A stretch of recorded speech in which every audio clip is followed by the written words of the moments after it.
Good afternoon, and welcome to the United States Naval Academy's Alumni Hall and the 27th Distinguished Graduate Award Medal Ceremony. I am Midshipman Clark Griffin, Vice President of the Class of 2026. Today, we are recognizing 4 exceptional graduates of the Naval Academy who will receive the 2025 Distinguished Graduate Award Medal from the Naval Academy Alumni Association and Foundation.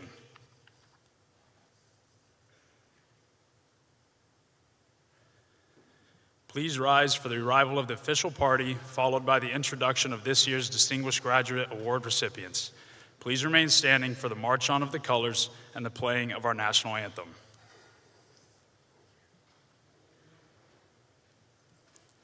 Ladies and gentlemen, the 66th Superintendent of the United States Naval Academy, Lieutenant General Michael J. Borgschulte, United States Marine Corps, Class of 1991.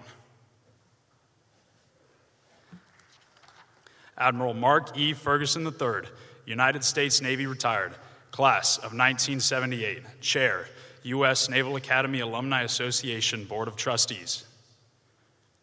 Admiral Jonathan W. Greenert, United States Navy, retired, Class of 1975. Vice Admiral Anthony L. Wins, United States Navy, retired, Class of 1978.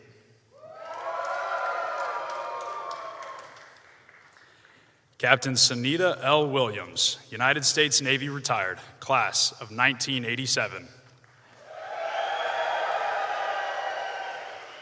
Miss Joanna L. Sohovich, Class of 1993.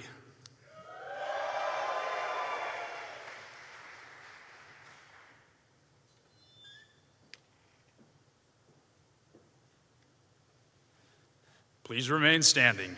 March on the colors.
Ladies and gentlemen, our national anthem.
March off the colors.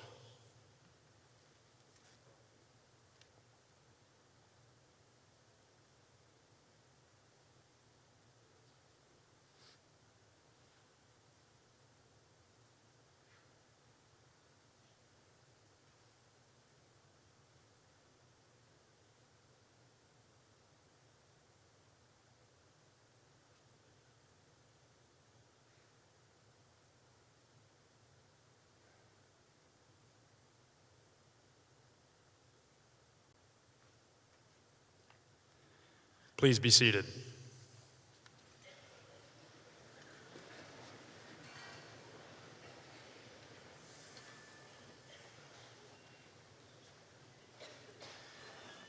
Today, we are honored to have with us 27 of the 69 Distinguished Graduate Award recipients or their widows. Please hold your applause until I announce the final name. With us today are Mrs. Ellen Foley, widow of Admiral Sylvester R. Foley, class of 1950. Rear Admiral Robert H. Shoemaker, class of 1956. Dr. Jennifer London, widow of Captain J. Philip Jack London, class of 1959. Mr. Corbin A. McNeil, Jr., class of 1962. The Honorable John H. Dalton, class of 1964, and his wife, Margaret. Rear Admiral Thomas C. Lynch, class of 1964, and his wife, Sandy. The Honorable John Scott Reed, Sr., class of 1966, and his wife, Donna. Admiral Richard W. Mees, class of 1967. Admiral Robert J. Natter, class of 1967. Vice Admiral John R. Ryan, class of 1967, and his wife, Diane. Admiral Michael G. Mullen, class of 1968. Admiral Edmund P. Giambastiani, Jr., class of 1970, and his wife, Cindy. Major General Leo V. Williams, class of 1970. Colonel Robert D. Cabana, class of 1971. Mr. Ronald L. Nickel, class of 1975, and his wife, Leanne. Vice Admiral Durwood D.C. Curtis, class of 1976, and his wife, Tawanda. Mr. J. Michael Yeager, class of 1976, and his wife, Robin. Rear Admiral Julius S. Caesar, class of 1977. Admiral Samuel J. Locklear III, class of 1977, and his wife, Pam. Mr. Gerald L. Miller, class of 1977, and his wife, Laura. Admiral Cecil D. Haney, class of 1978. Mr. John R. Young, class of 1978. The Honorable Sean J. Stackley, class of 1979, and his wife, Terry. Miss Janie L. Mines, class of 1980. Rear Admiral Margaret Peg Klein, class of 1981, and her husband, Frank. Captain Wendy B. Lawrence, class of 1981, and finally, Lieutenant Bradley W. Snyder, class of 2006.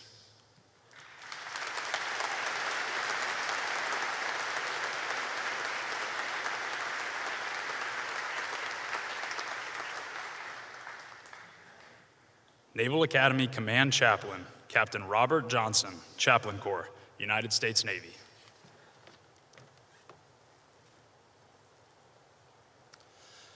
As we begin this ceremony in celebration of the actions and deeds of these remarkable distinguished graduates, we take a few moments to remember the award recipients we have lost since our last ceremony in March 2024.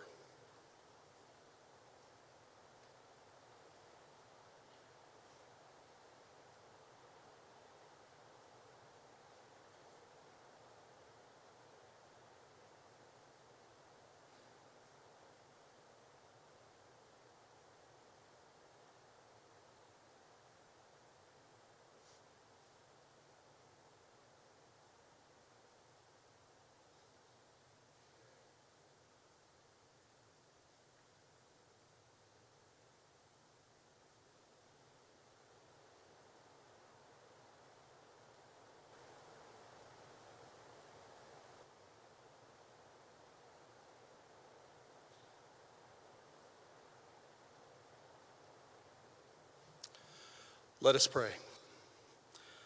Gracious and almighty God, we acknowledge your divine promise to give honor where it is due. Today, we honor and celebrate the remarkable achievements of these distinguished graduates. Each one exemplifies excellence, integrity, and empathy in their own way, genuinely reflecting the best of your creation. They are not alone in their success. Behind them are so many others who have served and supported them, and may they find joy in the fruit of their labors. We thank you, Lord, for their steadfast service to our nation, enduring loyalty to this esteemed institution, and for being the ultimate source of strength, guidance, and protection in their lives. May your glory shine upon them. May your power continue to work through them, and may your honor be forever proclaimed in their lives. In your holy name we pray. Amen.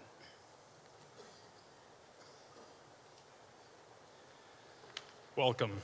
This is the United States Naval Academy and the United States Naval Academy Alumni Association's 27th Distinguished Graduate Award Medal Ceremony. Since the award's inception in 1999, and including these 4 recipients, 118 graduates have received this honor. The Distinguished Graduate Award is presented to living graduates of the United States Naval Academy whose character and distinguished service draw wholesome comparisons to the Naval Academy's core values of honor, courage, and commitment. These graduates have served their nation and the naval service with distinction and have demonstrated unwavering support for the Naval Academy and its alumni community. This year, the Naval Academy Alumni Association has chosen to honor 4 individuals with this award. Ladies and gentlemen, please welcome the 66th Superintendent of the United States Naval Academy, Lieutenant General Mike Borgschulte. All right. Yeah, that soup thing, I get used to that. Are we fired up, Brigade? You were a little, I was trying to check you out, right? The colors are coming out. You want to be fired up? We can be fired up now. It's okay. Okay. We have a number of distinguished graduates, former distinguished graduates, always distinguished graduates here tonight, and they were mentioned. A big round of applause for all of them in attendance.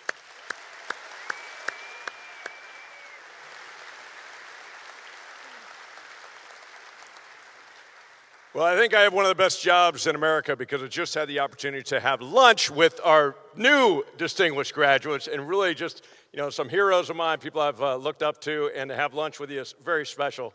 And to be sitting up here on the stage with you means a lot to me. And it's great to see you and get to know you. So, but we have a number of other guests. A number have been already mentioned. We have the 78th Secretary of our Navy, Carlos Del Toro. Sir, good to see you.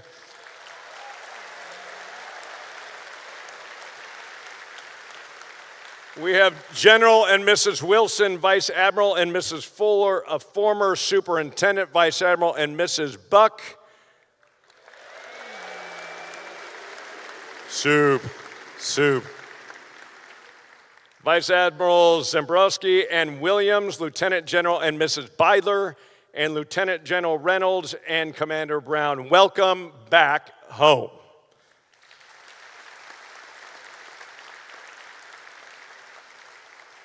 And I'd already mentioned, but I'm going to welcome again, our 27, which I believe is a new record of former distinguished graduates, that awardees that are joining us here today, along with the alumni, family, friends, guests, midshipmen, and most importantly, the 4 that we're going to honor today and put in the halls of our fantastic distinguished graduate accolades.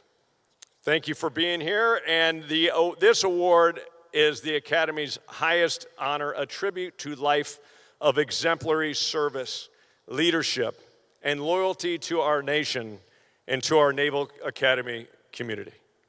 This ceremony stands as a powerful tradition, bringing together generations of Naval Academy graduates to honor those who have lived out our service's values of honor, courage, and commitment. Those who are awarded the distinguished graduates have not only demonstrated these attributes through their time in uniform, but through a lifetime of impact. Today, we recognize these 4 extraordinary graduates who have stood out in their fields and in their service and in command at the highest levels of naval leadership, in space exploration, in the global defense industry, in philanthropic endeavors, and in the advancement of STEM education, and in the boardrooms of some of America's most respected companies. Each has worn the uniform proudly previously, and each has served our nation with distinction. And each has continued to uphold the ideals of this institution long after graduation, and continue to give back to this Naval Academy and to our midshipmen that we all hold so near and dear. So to our midshipmen, watch this. We ask you to remember this, that from the moment on I-Day, when you first took your oath of office, and to the day you'll throw your covers in the air, after you commission, you are continually undergoing an intense transformative process we affectionately call the crucible, to become the leaders that our country needs for generations, building generations of leaders, that we are all looking out into this sea of summer white. But also know this, whether your active service is just for 5 years or for 35 or 40 years, your duty to lead, to serve, and to give back to our nation that we love so much, and back in your communities, does not stop when you hang up the uniform for the last time.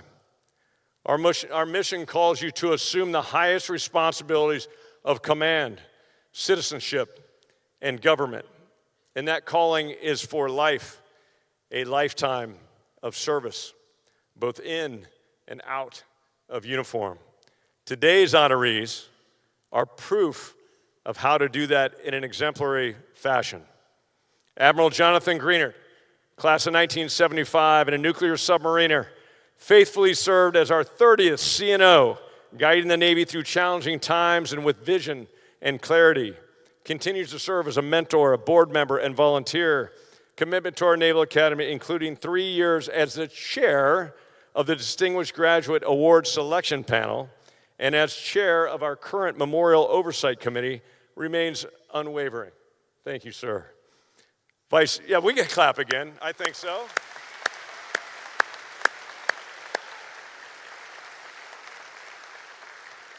We're going to do a lot of that because you earned it. Vice Admiral Anthony Wins, class of 1978, the first in his class to promote to flag rank.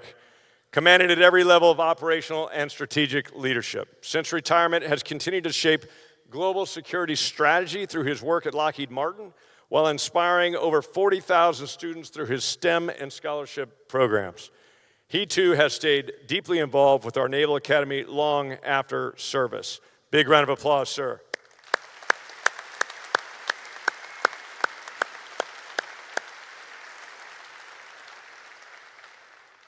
Captain Sunita Williams, class of 1987, has gone far, both literally and figuratively. What are on those things? Is that her picture on the back? That's awesome. Nice work.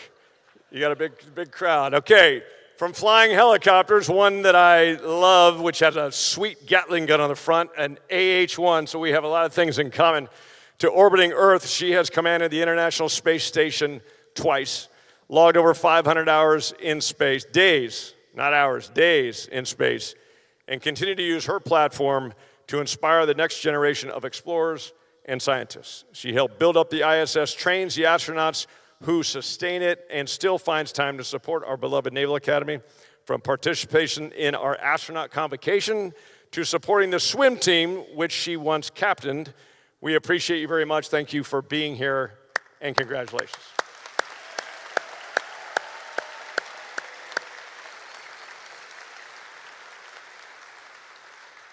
And last but not least, Miss Joanna Sahovich, class of 1993. That was weak. 1993. I mean, you're the young ones. Come on. Served as a supply officer deploying in the Persian Gulf, and this isn't in here, but I know it was on an amphibious ship, so that makes me happy, in the Essex, and went on to build an extraordinary career leading global companies. Today, she sits on some of the most respected corporate boards in America, continues to support the Academy through philanthropy and mentorship, including providing nutritional resources for our midshipmen athletes through the refueling station in Lejeune Hall. Midshipmen, some of you one day will be sitting on this stage and we'll be talking about you, but you have fine examples to reach for the stars right here on this stage. But the truest measure of their success won't be whether you sit on this stage, but how you lead your life, both here at the Academy and then once you commission in the Navy or the Marine Corps. Your success will be measured in how you lead, how you serve. Today, our DGs, our distinguished graduates, will share their unique paths and stories, their lessons learned, and their life advice with us, the next generation of Navy and Marine Corps officers. They once sat where you now sit. Let their journeys inspire you, so you too will be ready when it's your turn to stand the watch. So again, congratulations. Thank you for showing us all what it means to lead a life of purpose, character, and honor. And finally, to each of you and your families, welcome home. Big round of applause.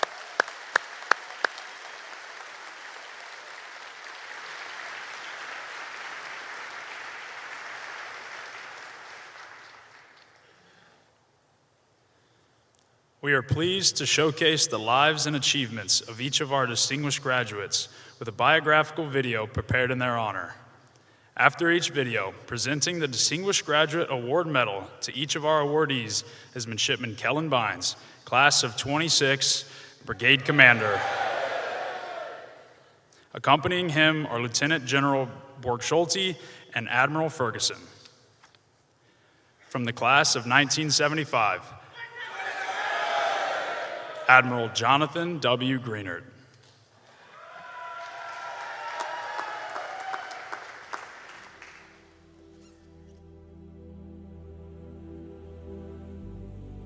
So I grew up in Western Pennsylvania. It was a big steel town, had a mill. Most people worked there, including my dad. My mom was a stickler for courtesy, manners, anywhere from thank you notes to invitations to those things. Always dress proper when you go outside and treat those, adults with respect. When my dad sat down and looked at my grades, he said, "This is not going to get you into college, but you can work at the steel mill with me." A good guidance counselor told me, well, there are service academies. It's free. You get a job afterward. The concept of a military career or anything didn't enter into it. I just figured, get out of town, get a college degree, and move on. They have a section, it's about a 45-day period they call Professional Training for Midshipmen, Pro Tre Mid. There's a lieutenant in charge of the whole thing. This lieutenant is coming back from sea, and he assigned me to be what's called the first lieutenant. That's the individual in charge of all the operations, or all the, if you will, evolutions or exercises we're going to do. Little did I know that this is really hard. These are your peers. So it's not like you tell people what to do as much as you influence people. You ask, you beg people, you urge people to do things. By the time we were all done, he took me aside and said, it was what a metamorphosis, of me, a confused guy coming on board and all that I learned so much.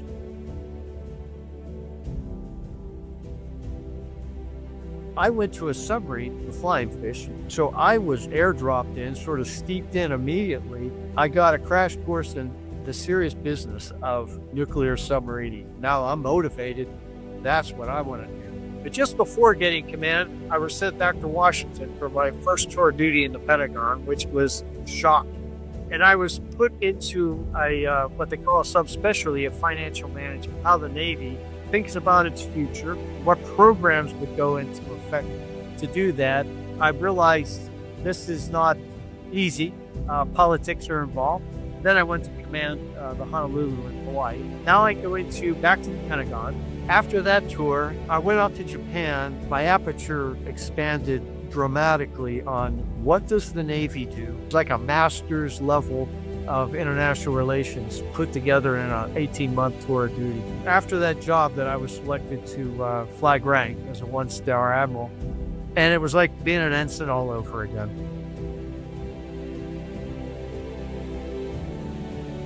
Chief of Naval Operations, well, that's in name only. You're the CEO of the Navy.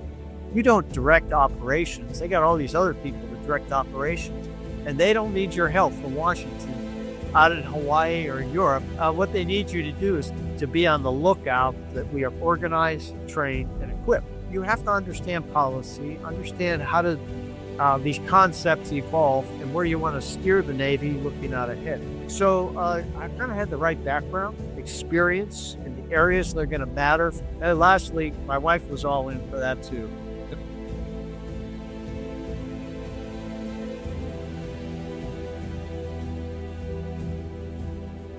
When my son turned 40, I said to him, when I was 40, do you remember we moved from Hawaii? I had finished command of the Honolulu. And he stopped and looked at me and he said, back then I thought you were so old. And I said, what? And he said, no, I mean wise. And he said, you were just getting a little gray hair. And I said, well, that's you now, buddy. So time goes quickly. So yeah, being a good father and a good grandfather and helping them to do that. And perhaps most importantly, being a good husband and spouse as we grow old together.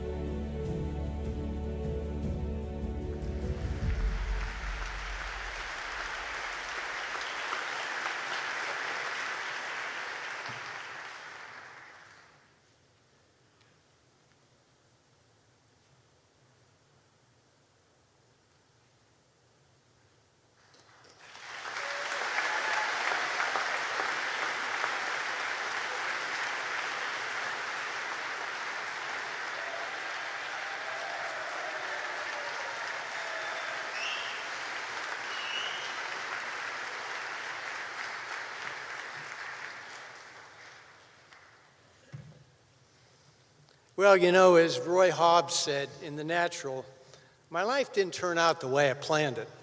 And I think that's the story of many people here today and in the future.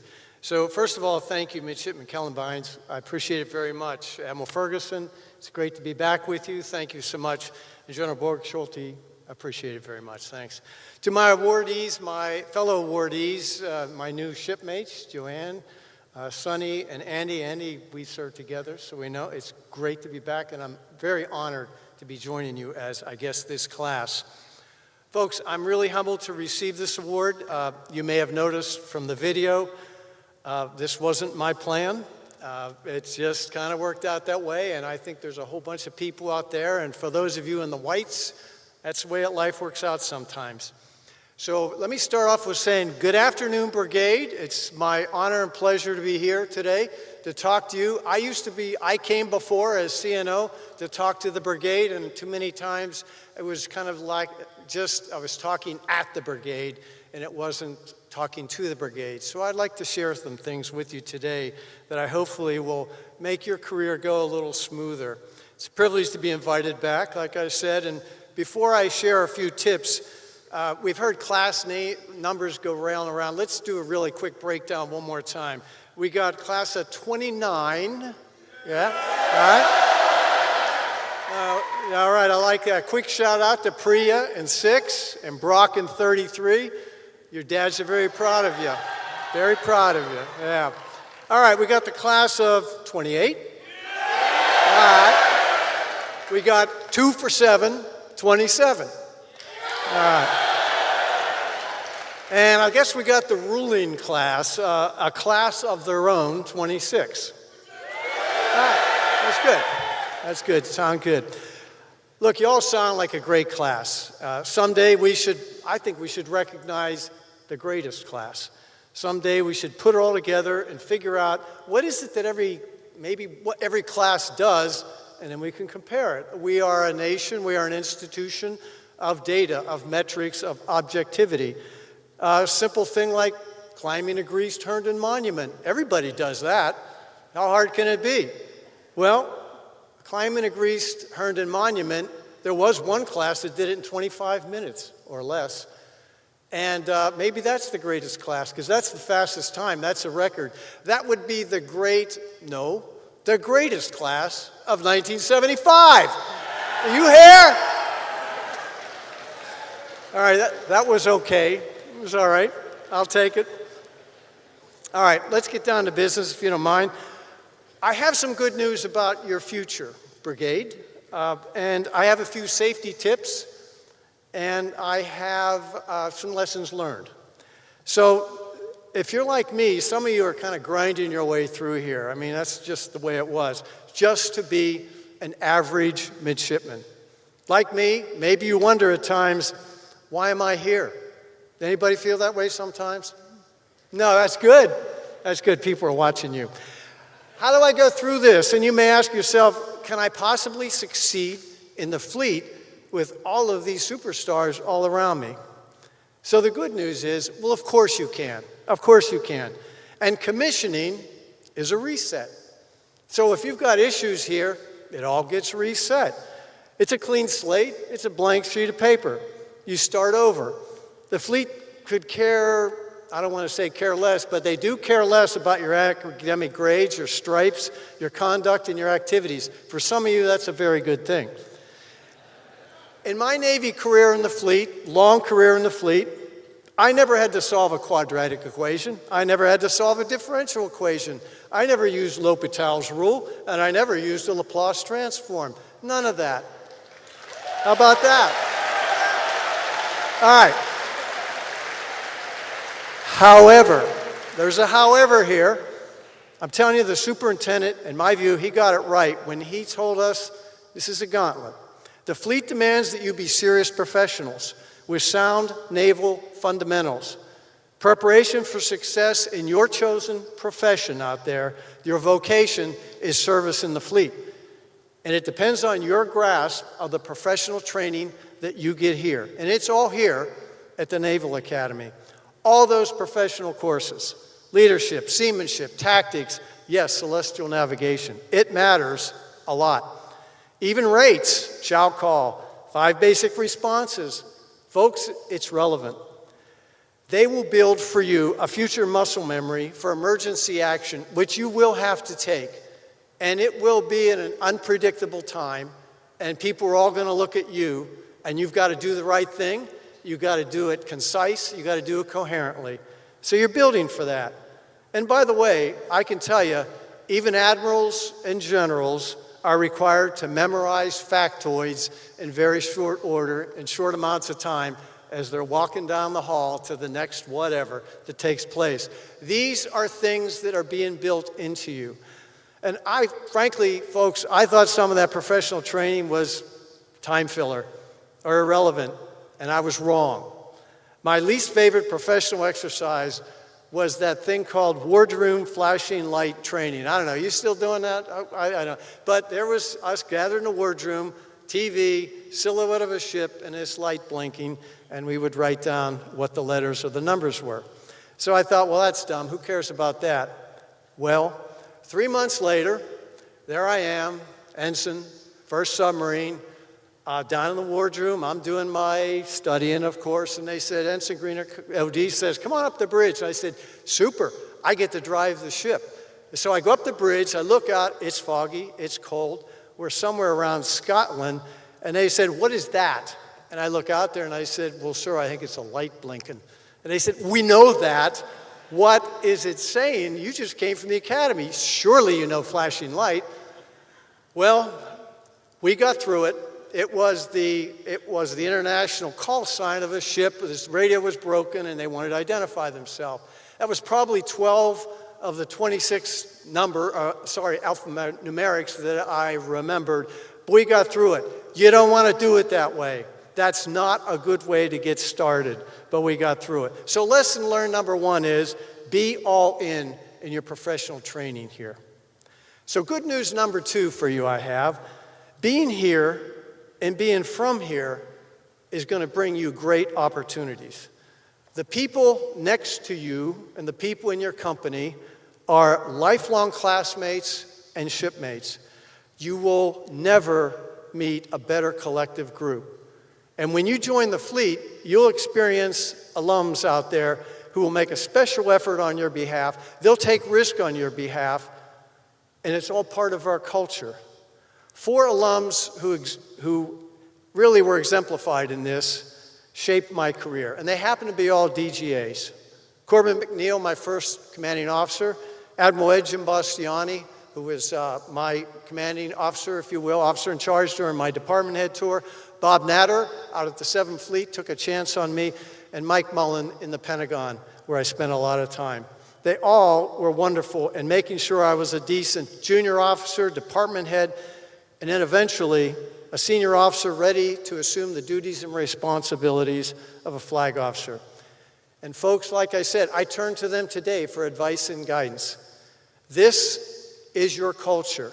I am grateful to have shipmates, as I said, and classmates, in particular, 2 roommates, Mark Harper and Mike Cesare, willing to volunteer and sacrifice their personal time to research, draft, and forward the portfolio and the nomination for this very award.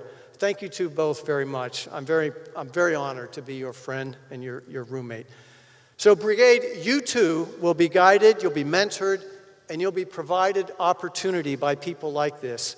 And you'll pay it forward. It's part of our culture, and I'm telling you, embrace it. So lesson learned number 2 is, if we nurture this unique culture, as our predecessors did, it will thrive, it will produce future successful leaders. So, find a mentor, be a mentor, give people a chance, and then give people a second chance. They will pleasantly surprise you, and they will always do well by you. And now, a safety tip.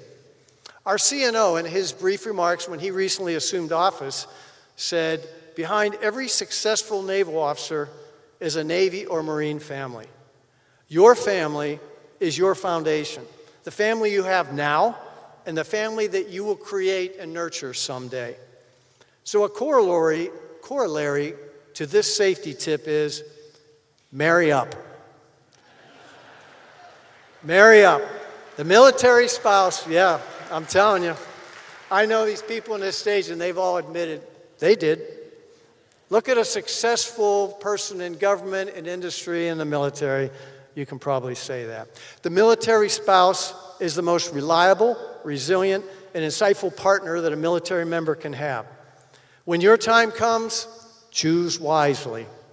Being in the military with a good spouse, partner, is like going into a storm with no anchor. You may stay afloat, but you'll never feel steady. My sister Henrietta and her husband Bob are here today, and they represent, in my case, my original family foundation.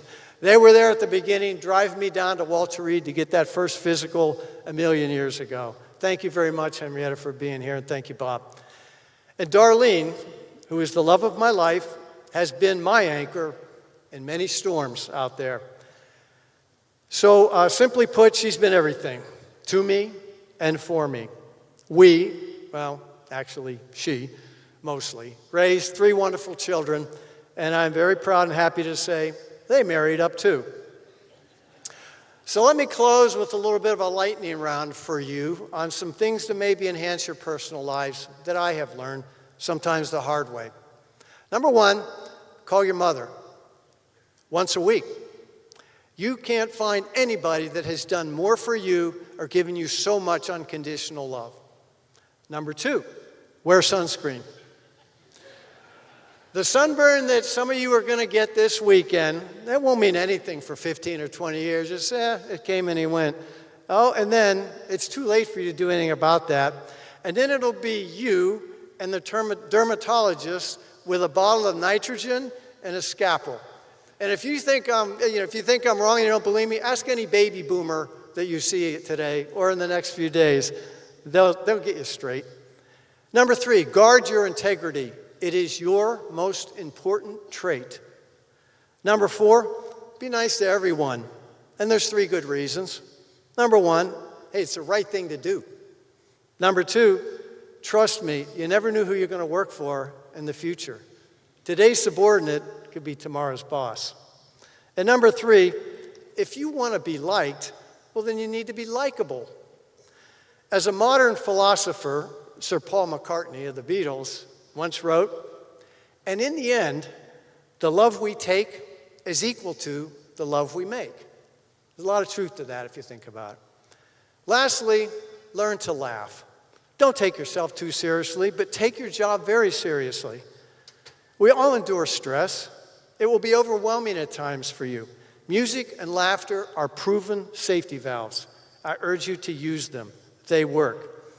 As another modern-day philosopher, Jimmy Buffett, once said, for all of our running and all of our cunning, if we didn't laugh, we would all go insane. So, Brigade, ladies and gentlemen, thank you for listening. I wish you all happiness. I wish you good health.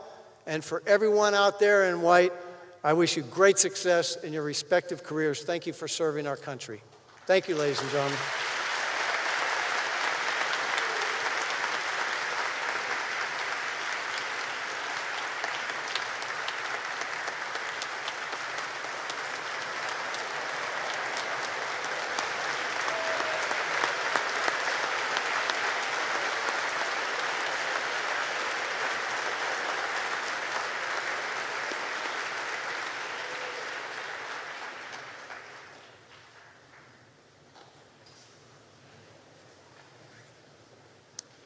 From the class of 1978, Vice Admiral Anthony L. Wins.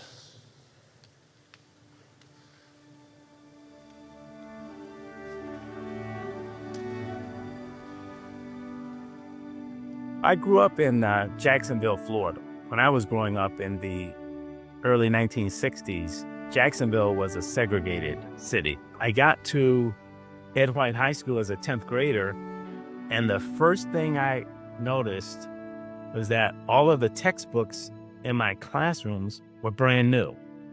I wasn't used to getting brand new textbooks. Going to segregated schools, you really didn't know what you didn't know.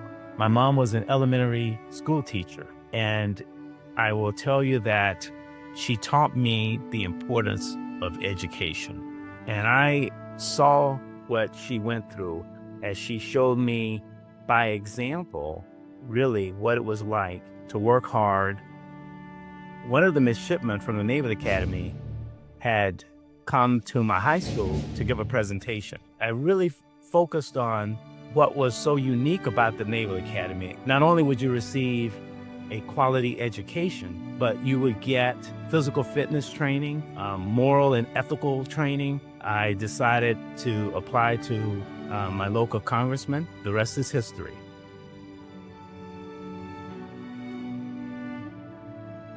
What stuck out in my mind was how incredibly manicured and pristine the grounds were.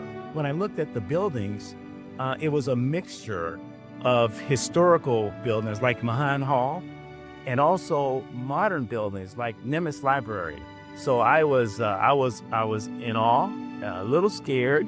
I thought, wow, I'm here. This is amazing, and I'm looking forward to the experience. During my second class year, women were admitted to the Naval Academy, and I was chosen as the element leader for our company's first female plebes. You know, I embraced that opportunity, and I learned a lot about leadership that year. I didn't really focus on becoming a squadron command or becoming a leader of thousands and thousands of people. I took it one step at a time. And then a few years later, I was commanding officer of the USS Essex.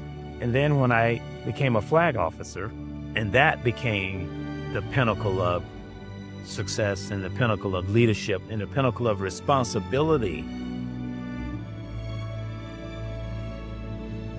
I've had 12 6-month or greater deployments. We've experienced 18 moves, a ton of missed birthdays, anniversaries, Christmases, and she has been there. And I absolutely would not have been able to do this without her.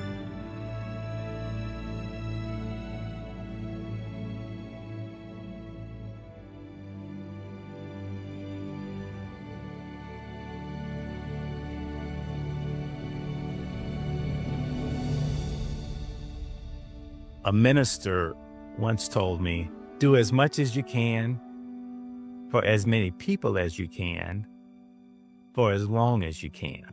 If one follows that principle, then they will enjoy a fulfilled and selfless journey through life.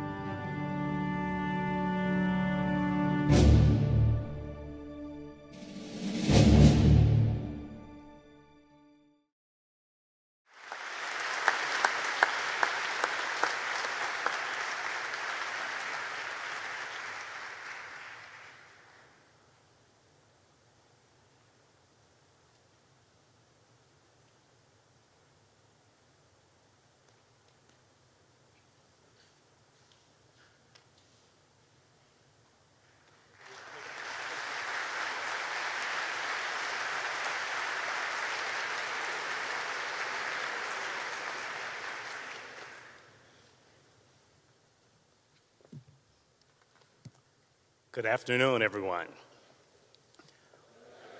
Thank you.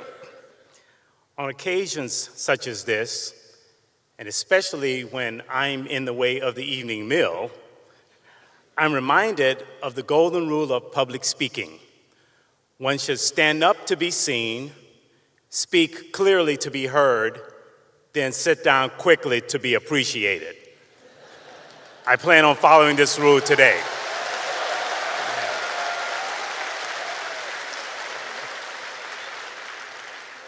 I'm truly grateful to be here. In fact, there's no other place I'd rather be than right here, right now, with my fellow DGAs and all of you. Now, I have something in common with the other DGAs on the stage that you may be unaware of. Admiral Greenert and I served together when I was a Commander Patrol and Reconnaissance Force Pacific 24 years ago. Joanna and I served together when I was commanding officer of USS Essex 28 years ago. And Sunny, well, she shared her work from space with me and the entire world for 286 days. Welcome home, Sunny.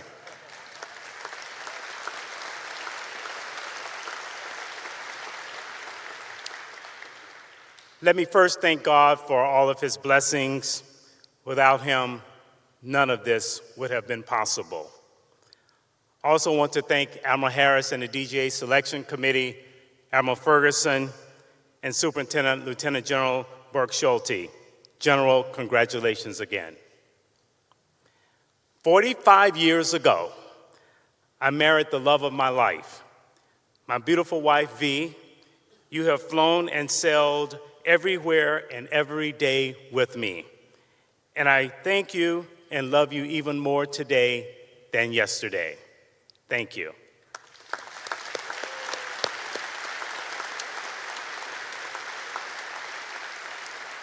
To my kids, Tony, Tamara, Tisha, and Alana, Dad is proud of you as well as the young professionals that you have become. I want to thank my mom, an elementary school teacher who was the first in her family to attend college. Among other things, she showed me the importance of education. And although she didn't get the opportunity to witness my journey from an earthly perspective, she is always here with me in spirit. I also want to thank my dear friend and Naval Academy roommate, Eric Lindstrand, who nominated me for this prestigious award. Eric's parents, Colonel and Mom Lindstrand, became more than my sponsors.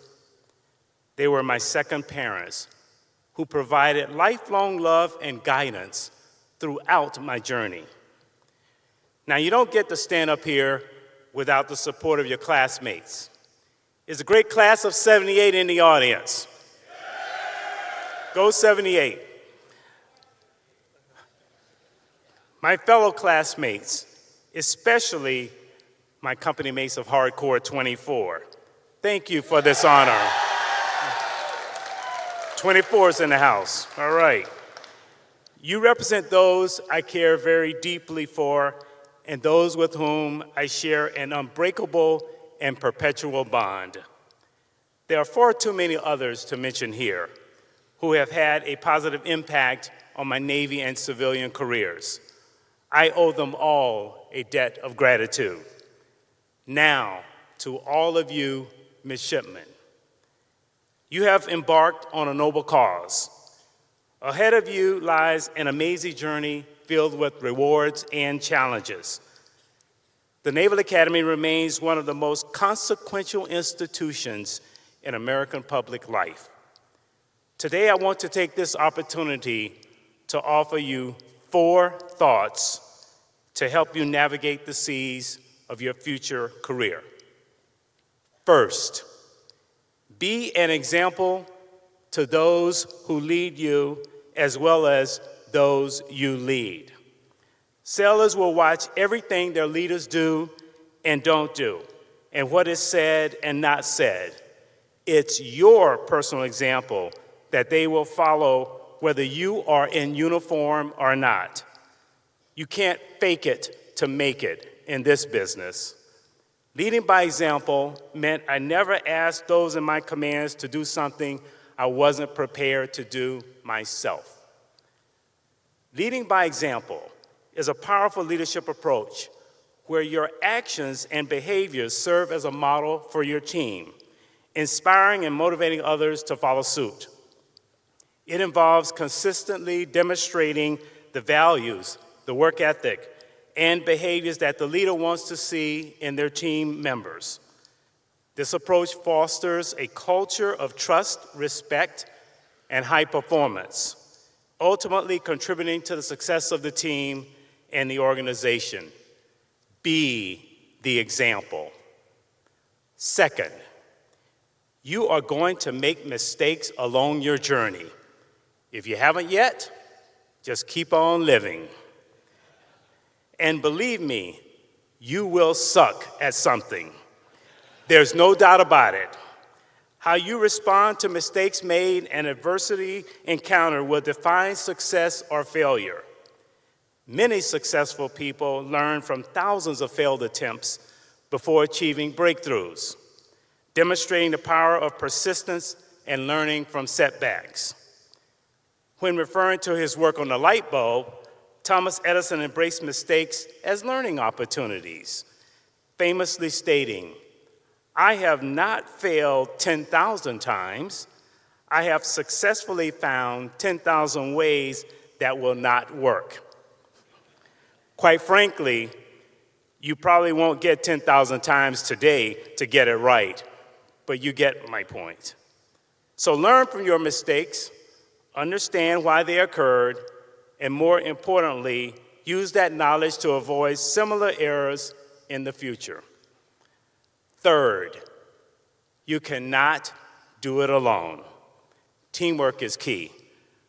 No leader, regardless of how capable or competent he or she may be, can complete every important task alone.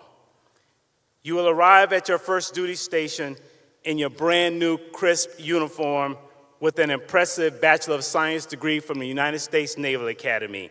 Yet, there are sailors who have more practical knowledge about how the Navy works than you.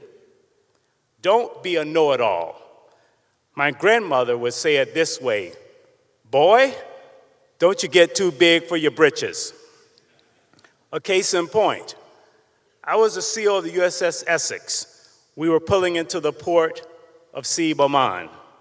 On the pier was the Secretary of the Navy, the U.S. Ambassador to Oman, and various foreign dignitaries. Unbeknownst to me, the Omanis had provided us with tugboats that were underpowered and not what we had ordered. My quick-thinking ops officer, a Naval Academy graduate, helped save us from shoal waters and likely helped save my career. It was Team Essex on full display. This brings me to my fourth and final thought. You must create a life balance. Military service is very serious business. but I learned that I should not take myself too seriously. I witnessed firsthand the benefits of maintaining balance in one's life and the importance of occasionally taking a little time off to have fun and not get burned out, and to build camaraderie along the way. It's also critical to stay physically fit, whether it's running with shipmates in foreign ports, playing on your command sports teams, or simply working out with others in the fitness center. You must find that one thing that keeps you in shape so that your body will hold up and your mind will remain sharp.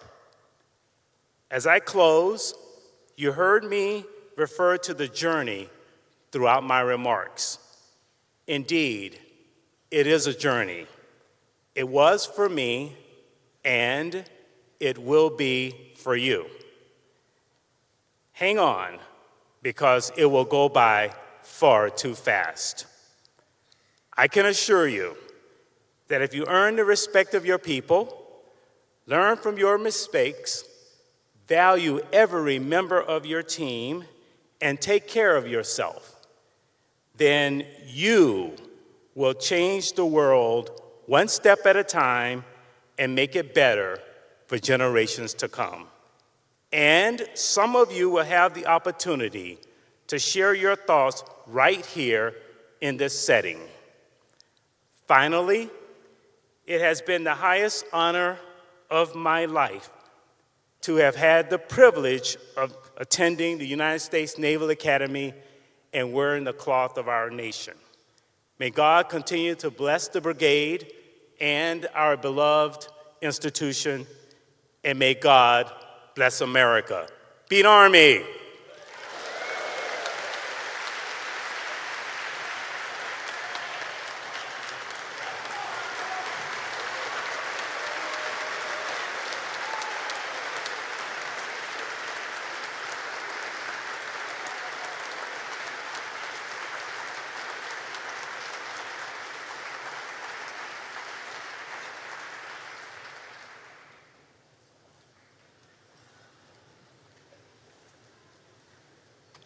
From the class of 1987,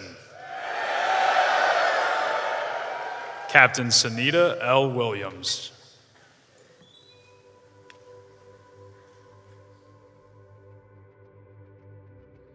My dad immigrated from India and was a doctor. After his residency in Ohio, got a job in Boston, and sort of the mecca of medicine. And so he was like, yeah, of course, let's go. Took my mom, who's Slovenian, and her away from her family. But hey, it was a good opportunity. I loved growing up in Massachusetts. We all knew that we were typical Indian kids and we had to do good in school. Older brother, older sister, and so they laid the path, and I had to do well just because all the teachers knew my brother and my sister. I sort of went to the Naval Academy a little bit by happenstance. I liked teamwork. I liked working with other people. My brother was a big influence on me going to the Naval Academy. He knew that this is something that you would gravitate to.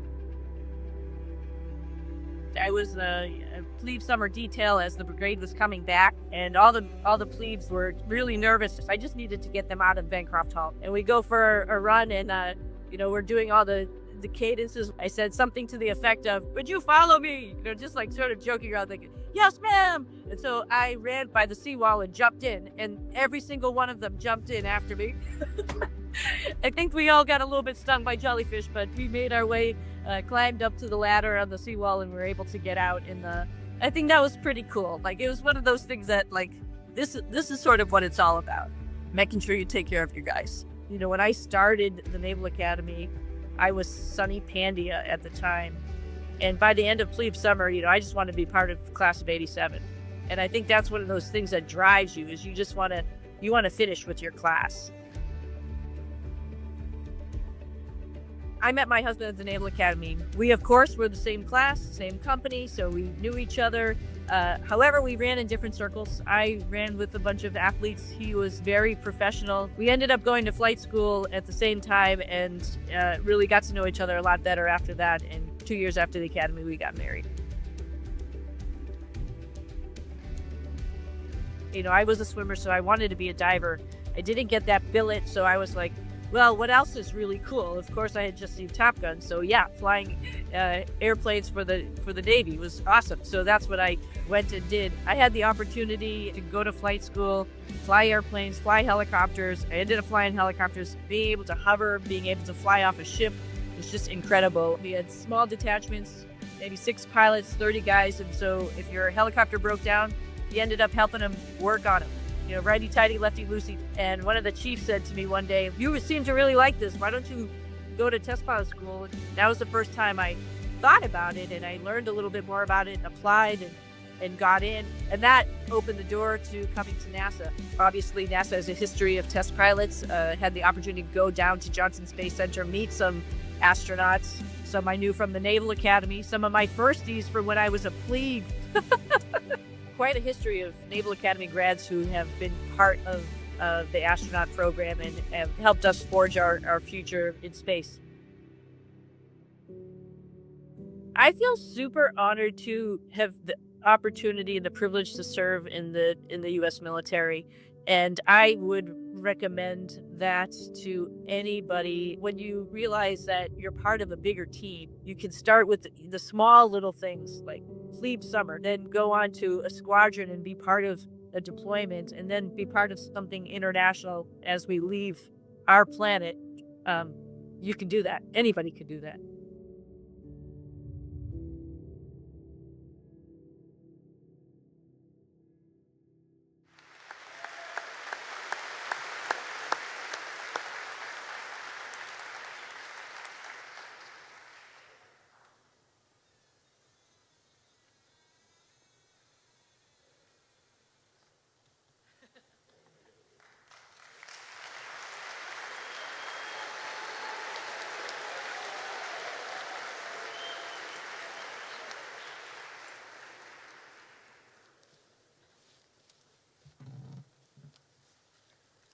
All right. I'm psyched to be here with everybody at the Naval Academy, especially those with that 87 on there, right over there. Pretty exciting day to be here. Wow, what an opportunity. I'm not Katy Perry, so a microphone isn't usually my friend, but I'll try to do my best, so we'll just hang in there. We come here and we are tested morally, mentally, and physically.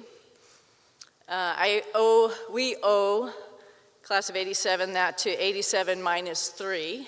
We appreciate you, and some of those things that we talked about earlier that maybe seemed that they weren't so important, they are important. So I'm going to ask everybody here a question, and I think you know the answer, and maybe you can help me with it.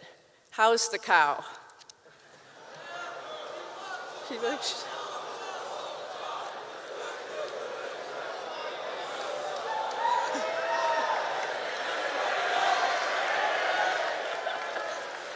All right, pretty darn good. And those things are important. Like we talked about earlier, they are important.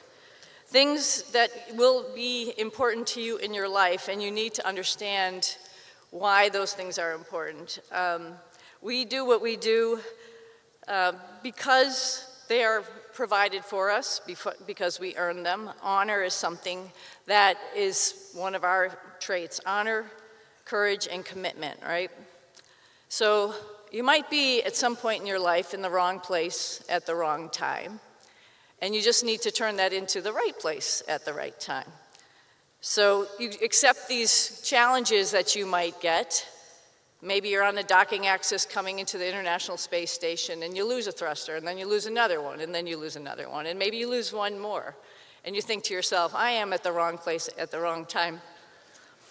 But I'm honored to actually be here because I know this spacecraft. My partner, my team on the ground knows this spacecraft, and we can turn this into the right place at the right time. So you forget about the wrong place and you move on to the courage part, like, let's get this done. We can do this. We look at each other. We don't even have to talk, right? Because you know what you're supposed to do next because of your training, the preparation that you've had for many years. starting with the foundation right here. You have the courage to just say, like, this is something we didn't expect, we're just gonna handle it, we're just gonna do it.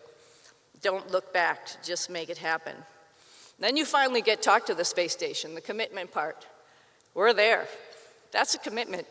It was sort of fun, I have to say. I was actually pretty happy that I was there. I love being in space, so it's not a big deal.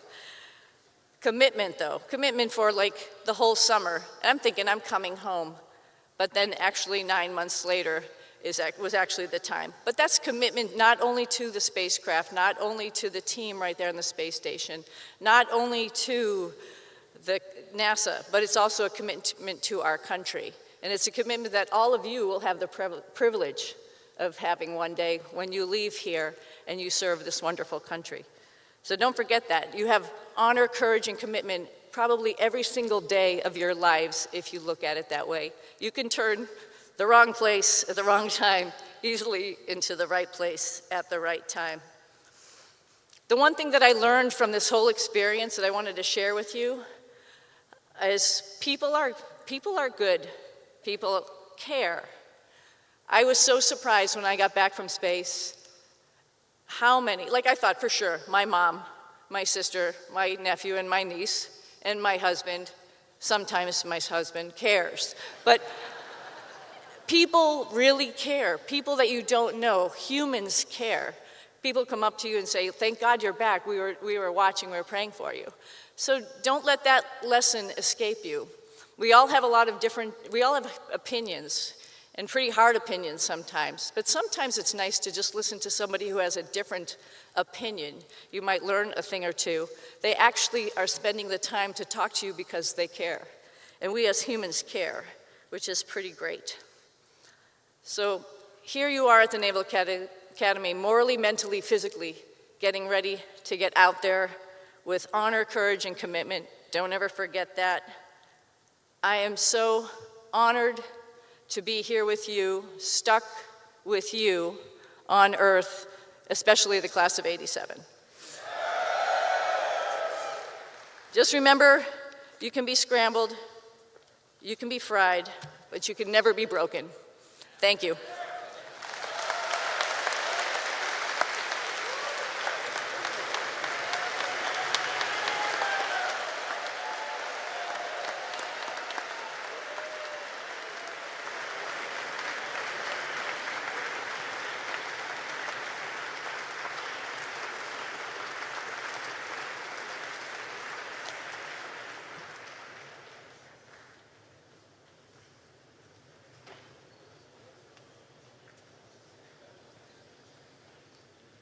From the class of 1993,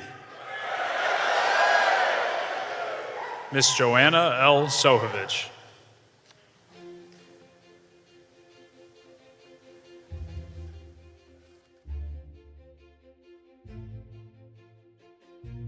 I grew up in Albuquerque, New Mexico. There's 2 universities in the whole state. So I didn't know what to expect from any college experience. And I kind of thought of the Naval Academy as like all the other colleges, just another option. There were t-shirts in the mid-store with the N-Star. It said not college, and it was N-Star ought college.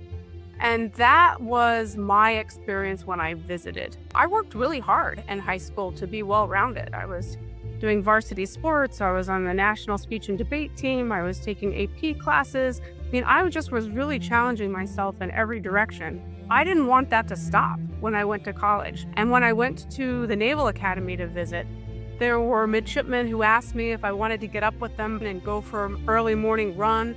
Then they were at formation, they were at tables, they were taking 20 credit hours, they were doing their professional obligations. Everybody was an athlete. The light bulb went on that this was something much bigger than the experiences that I expected and had experienced in my other visits. I changed my mind immediately. In one of my summer cruise experiences, we went to the Marine Corps confidence course. They were teaching us how to jump from a 1-story building. You shimmy to the edge of the building and you slide down the face till you're just hanging on with your hand in your boot. And by that time, you're fully extended on the face so that when you push back and land, you're just dropping a few feet. And they told us that the women didn't have to do it. And I was thinking, I'm not going to do that. That's for the guys. But one woman did it. And after she did it, I knew I could do it. And I did it, and it was super easy. Then I was really mad at myself. Like, why was I going to opt out? And why did I have to see another woman do it before I had enough confidence to do it? And I really remembered that lesson all through my career. I've had a lot of aha moments where I was defining myself as a woman and maybe even tempted to apply a different standard unnecessarily.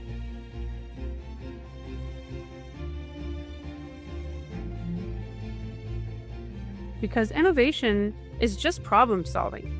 And if you can identify a particularly ugly or costly or painful problem and use your assets, skills, products, innovations to solve that problem, then you've got something unique that people are willing to pay for.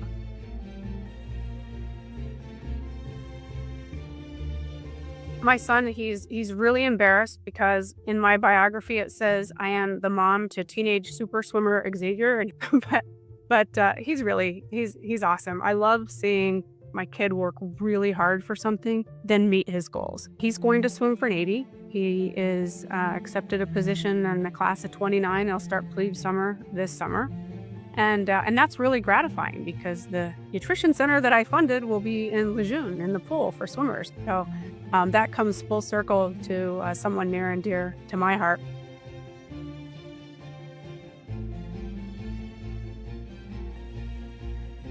And I hope that my example as a DGA and my ability to give back through a civilian career helps answer the question of, can you give back? Can you come back? Can you do meaningful things?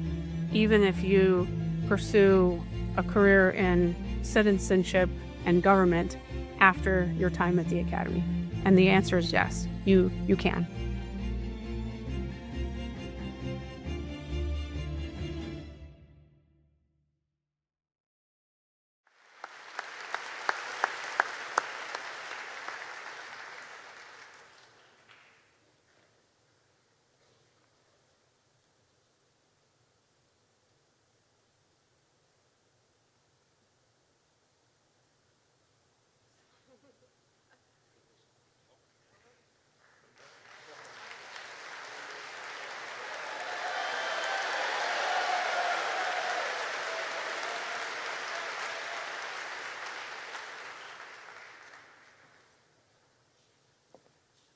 I'm young enough that I have an iPad and not paper, but old enough to need reading glasses, so bear with me for a sec.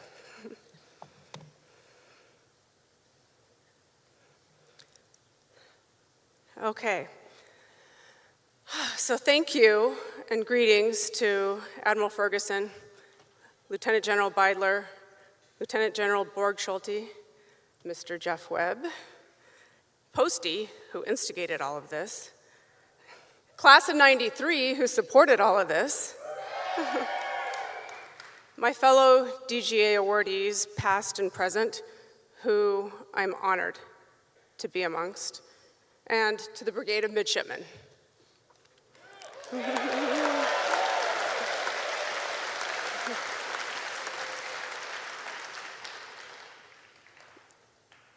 Looking out amongst you right now, I can assure you that I never thought I would be up here on stage when I was in your shoes, especially as a severely unsat plebe.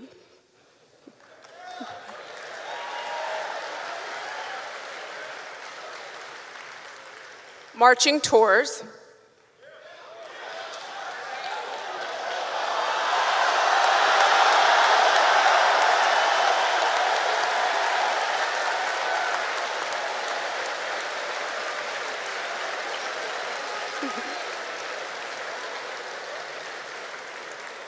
With a black N and 2 stars.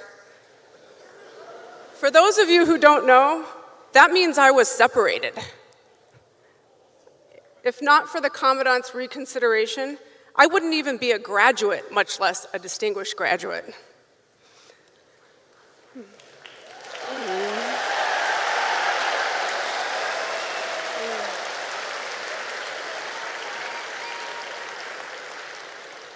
I'm not trying to glorify getting fried or wax nostalgic about the old days, but I want to assure you that for me, it was a dark time, and I faced some headwinds. The graduate who shone a ray of light for me was former Senator, presidential candidate, and fellow DGA John McCain. He joined our company for a dining in during my plebe year and assured us that the grit and determination that he forged during his plebe year helped him to navigate every single hardship that he faced later in life, including being what he referred to as an involuntary guest of the Democratic Republic of Vietnam. That resonated with me, and I redoubled my efforts. So if you're starting to wonder whether it's all worth it, I can confirm more than 35 years later that he was right. In fact, my most surprising hardship has been watching my child embark on his own plebe summer. That was hard. I'll give you an example.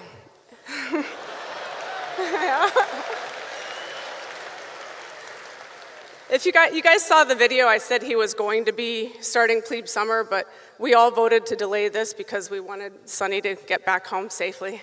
So it's a little dated. It's a good decision. So after I-Day, probably the hottest day in my entire life, and I'm sure for you as well, I flew from Annapolis to Zurich, Switzerland to decompress in a much better climate. And while there, we finally received the first very long-awaited Xavier letter from our son telling us that he'd been sharing his care packages with his roommates. My first thought was, attaboy, he finally learned to share. My second thought was, did I pack enough food in those care packages for my house sitter to mail? But then I recalled seeing a parent newsletter that mentioned partnerships between the Naval Academy and local businesses to deliver care packages. So I quickly got online and ordered 18 crumble cookies for Xavier and his roommates, and diligently filled out his name, his company, his platoon. Shout out to the Bear Sharks.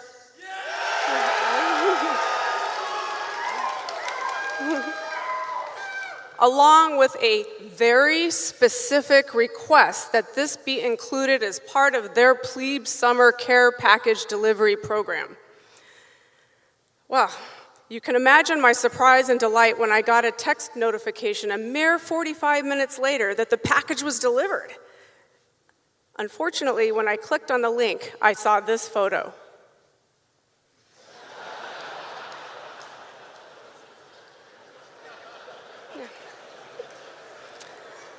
This made my feeling of technological efficiency flip to utter helpless dread. That package was trapped on one side of Gate 1, and my plebe was trapped on the other. This mishap directly threatened my identity as a good mom. So I threw good money after bad and placed an international phone call to the local crumble cookie store and pleaded with them to help rectify the situation. They apologized, but told me that they couldn't fix it or even refund my money because I'd placed the order through DoorDash. Well, I tried to contact DoorDash, but c'est impossible. I finally licked my wounds by complaining vociferously with my friend text group. You guys all have one, I'm sure. And then writing Xavier a letter explaining what happened. You can imagine my shock, delight, and hysterical laughter when the first words out of his mouth for the next phone call home were, "I got the cookies!" He declared that the USNA honor code was ironclad. I told him it was more than just the honor code. Not only were the cookies not stolen, but the rescuer got them on the yard, got regimental access, found his company area, found his room, and left them on his desk. That is genuine message to Garcia stuff right there.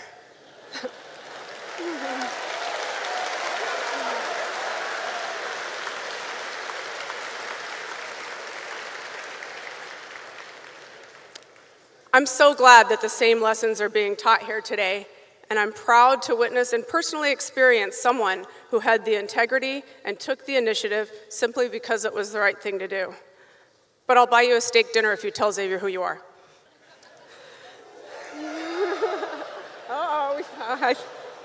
All right, good job, we found him. Okay, that's not just a funny story. I would say those levels of honor, integrity, and initiative made me successful, not only in the fleet, but also in the business world. I worked in 7 completely different industries, but the one unifying factor was how I conducted myself and how I led my people. I never asked them to do anything that I wouldn't do myself, but nor did I meddle in their jobs.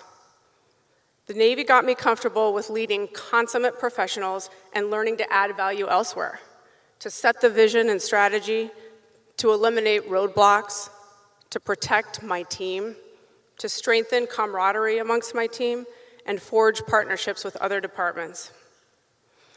I learned another important and relevant lesson shortly after graduation while stationed on my ship, the USS Essex, where Admiral Wins was an amazing XO and CO. I myself was the wardroom officer and tried really hard to please everyone. I held menu review boards, I acted on feedback, and generally took everyone's happiness upon my own shoulders. I quickly learned that not only can you not please everyone in this job, but the ability to please them diminishes as the deployment progresses.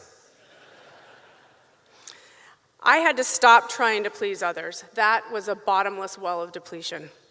Instead, I had to make the decisions that I thought were right while also looking out for my people.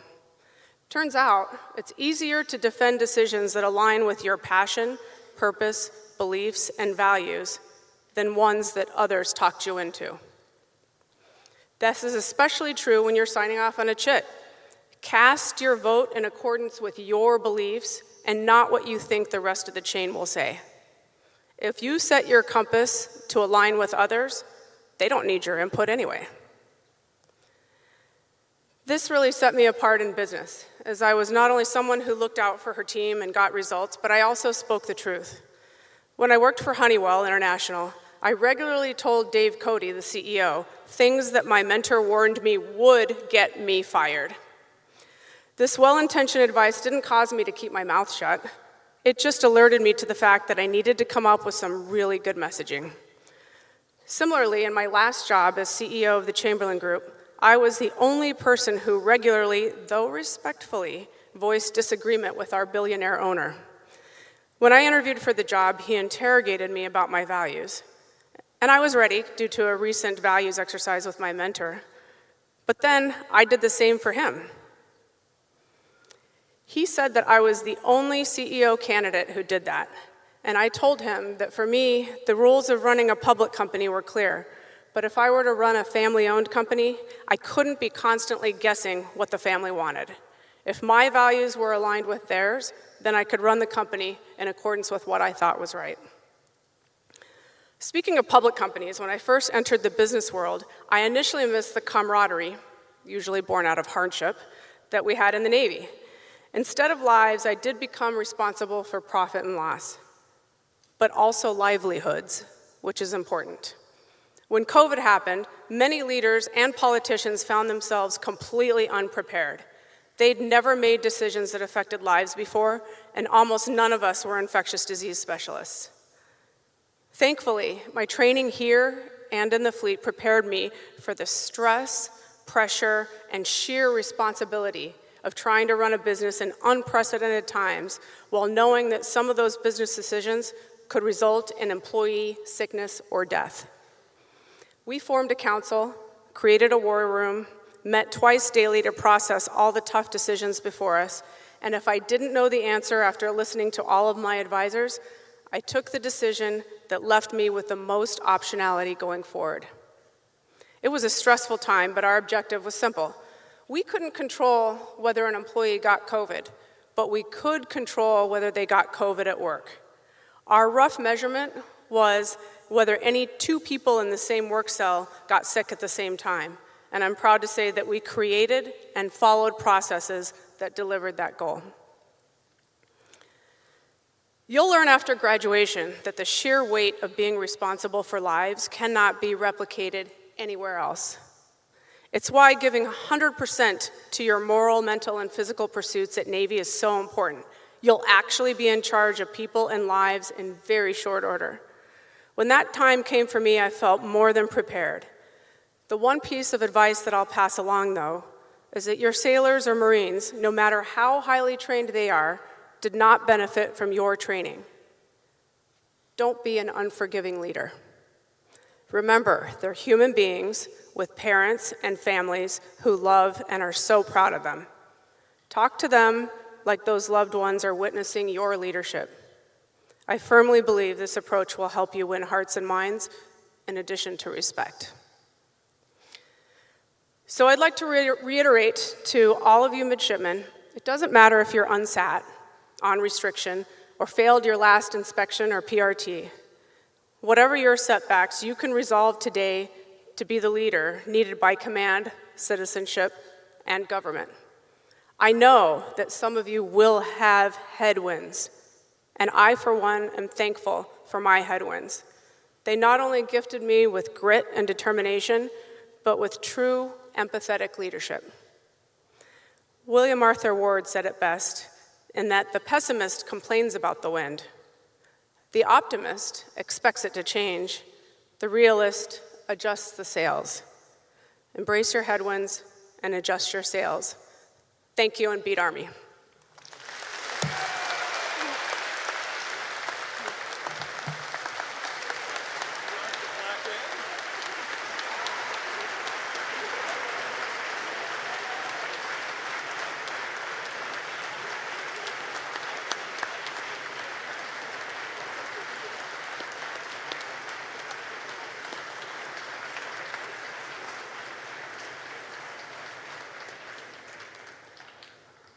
Please join us in a final round of applause for the 2025 recipients of the United States Naval Academy.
Ladies and gentlemen, the Navy Blue and Gold.